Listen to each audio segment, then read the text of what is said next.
Welcome to ASMR Bedtime Stories. Thank you so much for joining me. Enjoy tonight's audiobook. Jabez Rockwell's Powderhorn by Ralph D. Payne. A story of the Powderhorn Rebellion at Valley Forge, and of how gallant young Jabez Rockwell rallied a retreating regiment at the Battle of Monmouth. Pooh, you are not tall enough to carry a musket. Go with the drums, and tootle on that fife you blew at the Battle of Saratoga. Away with you, little Jabez, crying for a powder horn, when grown men like me have not a pouch amongst them for a single charge of powder. A tall, gaunt Vermonter, whose uniform was a woolen bedcover draped to his knees, laughed loudly from the doorway of his log hut, as he flung these taunts at the stripling soldier. A little way down the snowy street of these rude cabins, a group of ragged comrades was crowding at the heels of a man who hugged a leather apron to his chest with both arms. Jabez Rockwell was in hot haste to join the chase. Nevertheless, he halted to cry back at his critic. "It's a lie. I put my fife in my pocket at Saratoga, and I fought with a musket as long and ugly as yourself, and a redcoat shot me through the arm. If the camp butcher has powder horns to give away, I deserve one more than those raw militia recruits, so wait until you are a veteran of the Connecticut line before you laugh at us old soldiers." The youngster stopped to tighten the clumsy wrappings of rags which served him for shoes, and hurried on after the little shouting mob which had followed the butcher down the steep hillside of Valley Forge, where he stood at bay with his back to the cliff. "There are 30 of you desperate villains," puffed the fat fugitive, "and I have only 10 horns, which have been saved from the choicest of all the cattle I've killed these last 2 months. I would I had my maul and skinning knife here to defend myself. Take me to headquarters, if there is no other way to end this riot. I want no pay for the horns. They are my gift to the troops, but heaven help me, who is to decide how to divide them amongst so many? Stand him on his bald head and loose the horns from the apron. As they fall, he who finds keeps," roared one of the boisterous party.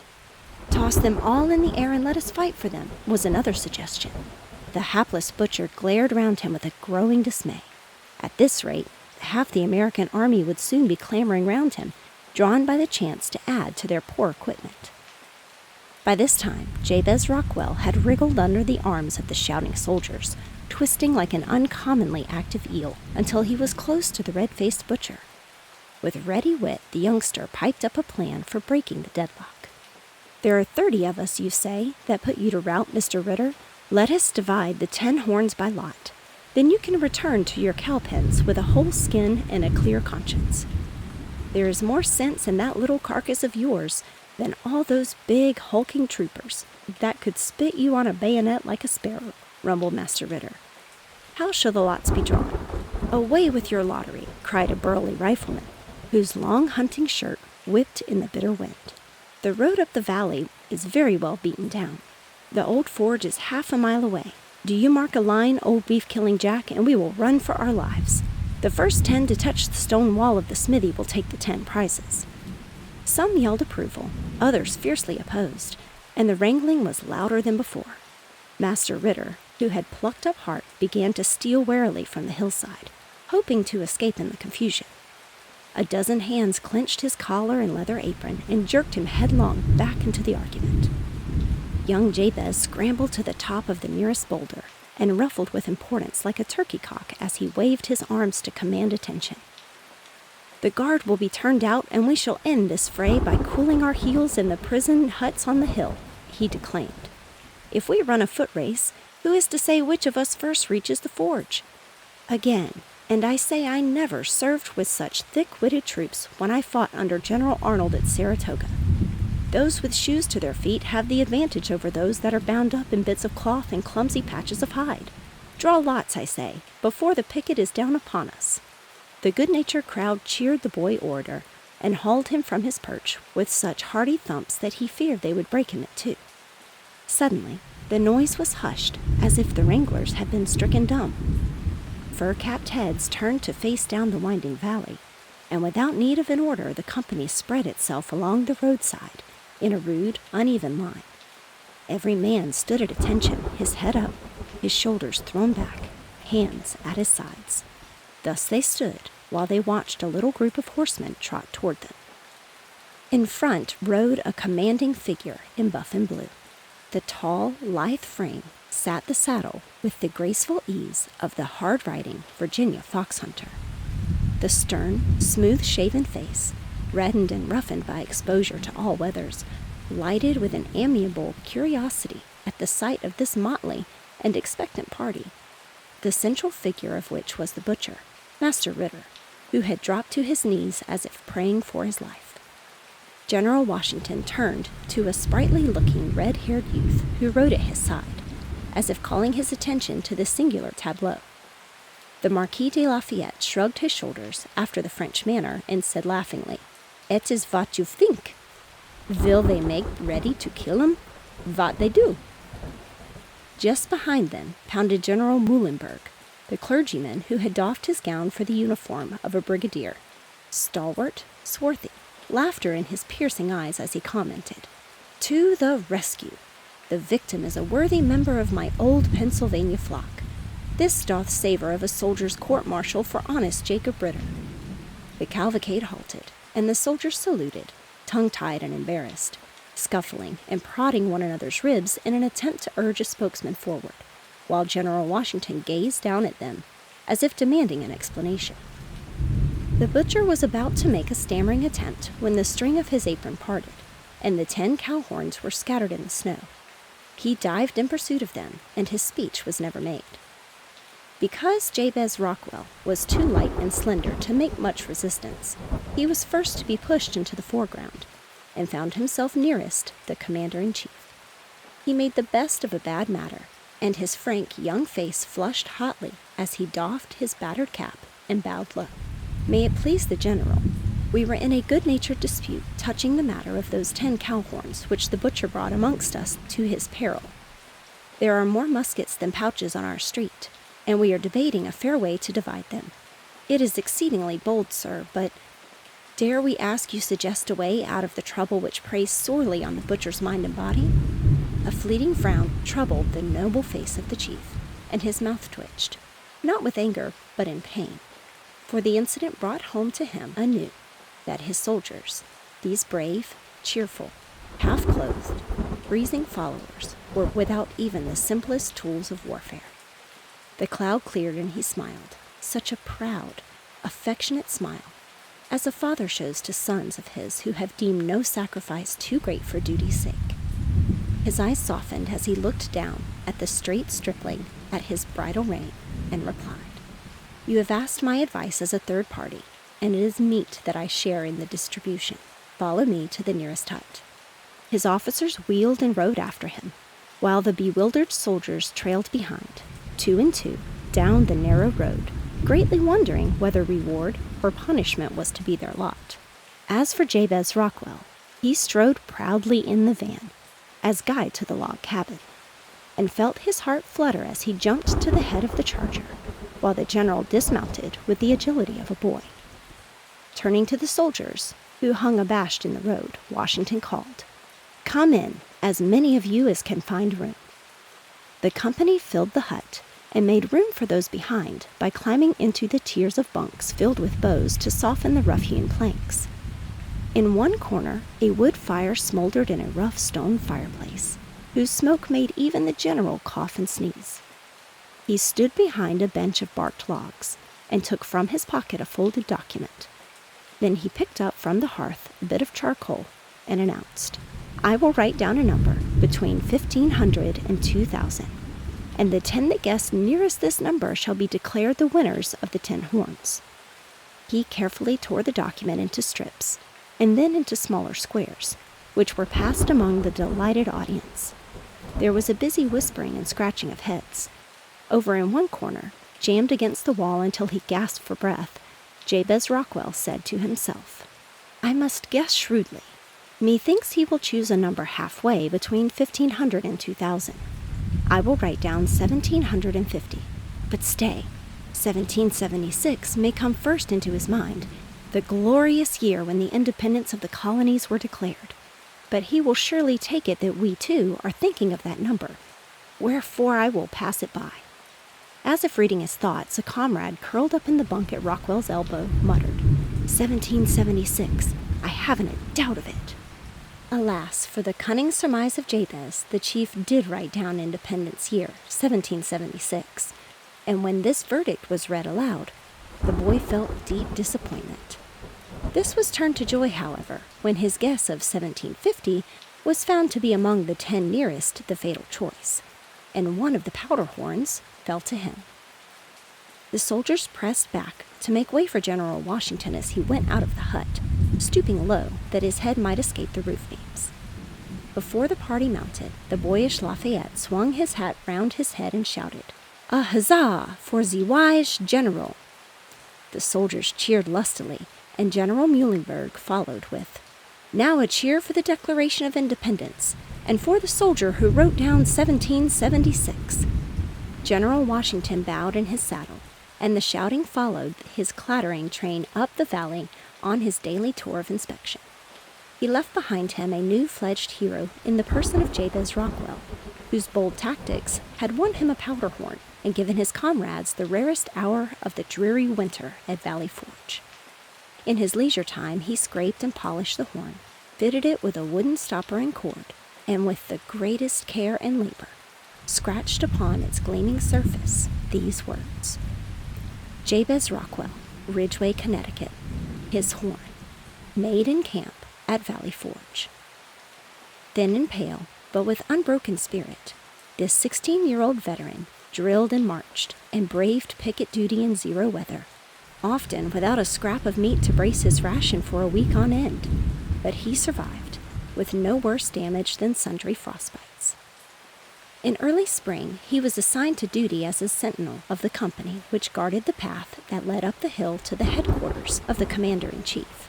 Here he learned much to make the condition of his comrades seem more hopeless and forlorn than ever. Hard-riding scouting parties came into camp with reports of forays as far as the suburbs of Philadelphia, 20 miles away. Spies disguised as farmers returned with stories of visits into the heart of the capital city, held by the enemy. This gossip and information, which the young sentinel picked up bit by bit, he pieced together to make a picture of an invincible veteran British army, waiting to fall upon the huddled mob of rebels at Valley Forge and sweep them away like chaff. He heard it over and over again, that the Hessians, with their tall, gleaming brass hats and fierce mustaches, were dreadful to look upon, that the British grenadiers, who tramped the Philadelphia streets in legions, were like moving ranks of stone wall.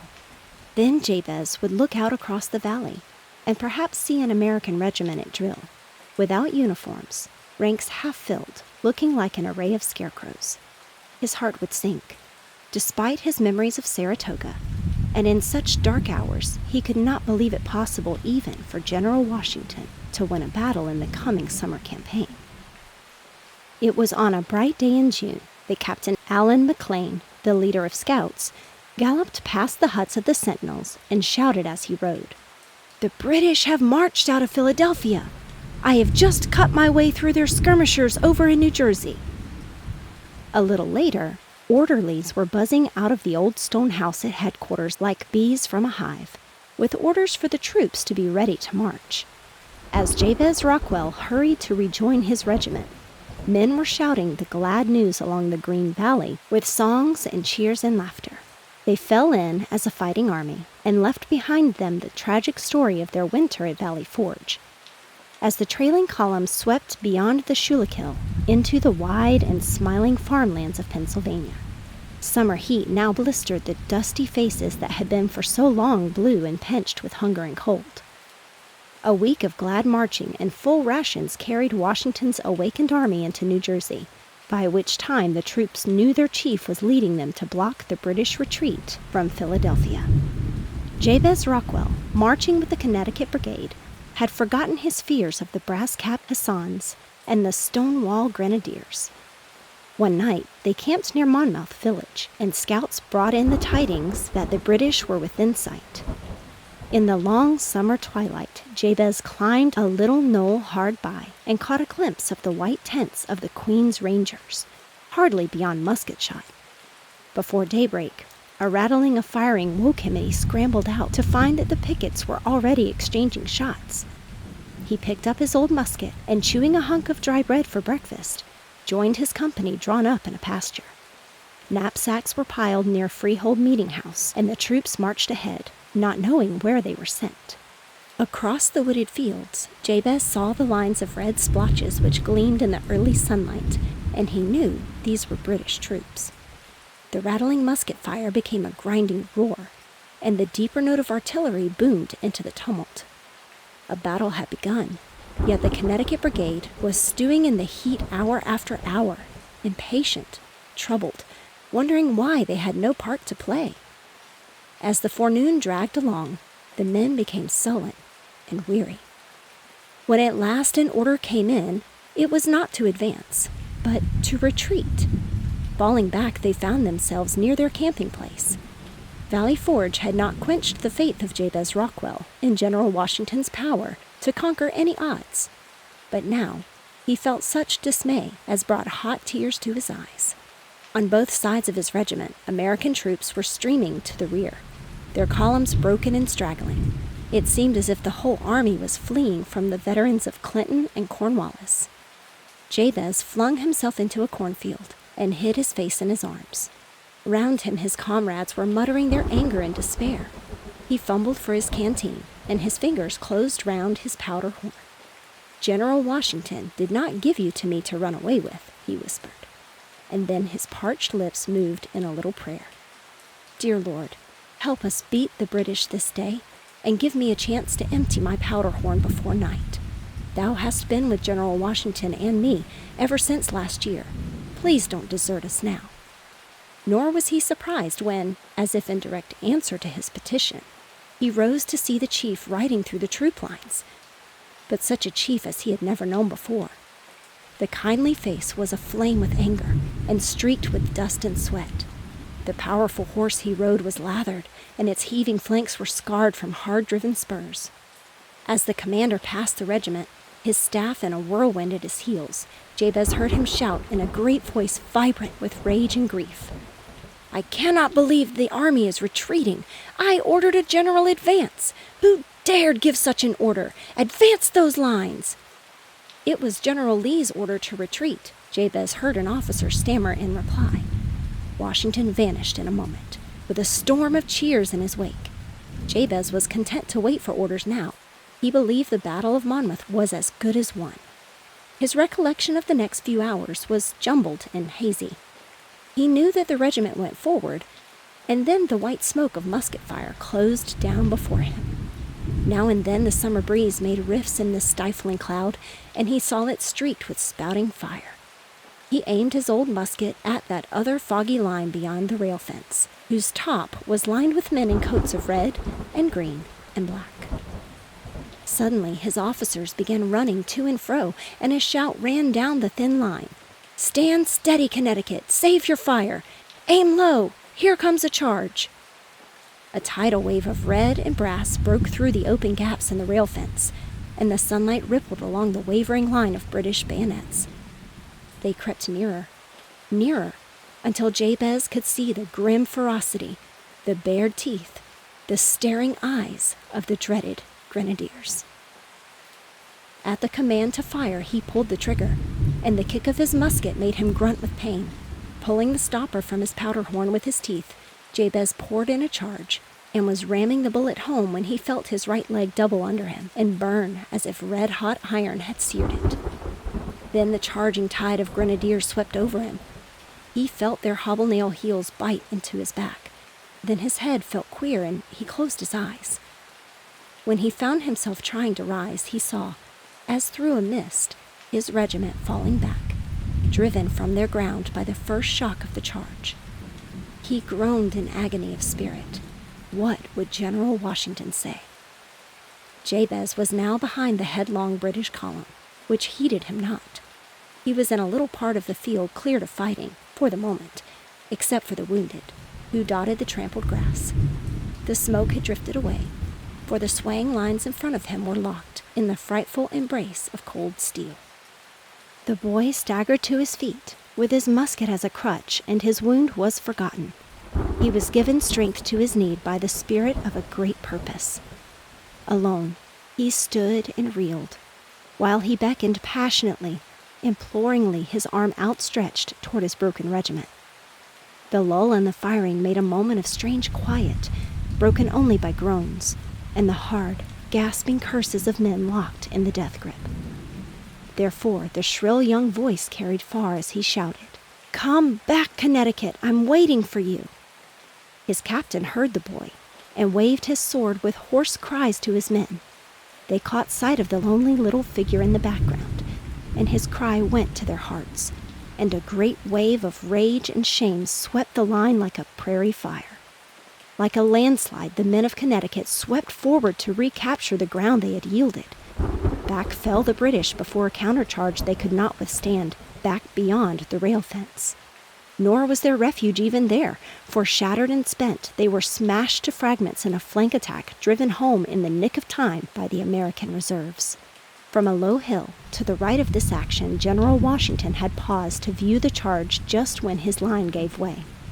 He sent an officer in hot haste for reserves and waited for them where he was. Thus it happened that his eye swept the littered field, from which Jabez Rockwell rose, as one from the dead, to rally his comrades, alone, undaunted, pathetic beyond words. A little later, 2 privates were carrying to the rear the wounded lad, who had been picked up alive and conscious. They halted to salute their commander-in-chief, and laid their burden down as the general drew rein and said, "Take this man to my quarters, and see to it that he has every possible attention. I saw him save a regiment and retake a position." The limp figure on the litter of bows raised itself on an elbow and said very feebly, "I didn't want to see that powder horn disgraced, sir." With a smile of recognition, General Washington responded, "The powder horn? I remember. You were the lad who led the powder horn rebellion at Valley Forge, and I wrote down 1776. You have used it well, my boy, and I will not forget." When Jabez Rockwell was able to rejoin his company, he scratched upon the powder horn this addition to the legend he had carved at Valley Forge. First used at Monmouth, June 28, 1778. 100 years later, the grandson of Jabez Rockwell hung the powder horn in the old stone house at Valley Forge, which had been General Washington's headquarters. And if you should chance see it there, you will find that the young soldier added one more line to the rough inscription. Last used at Yorktown, 1781.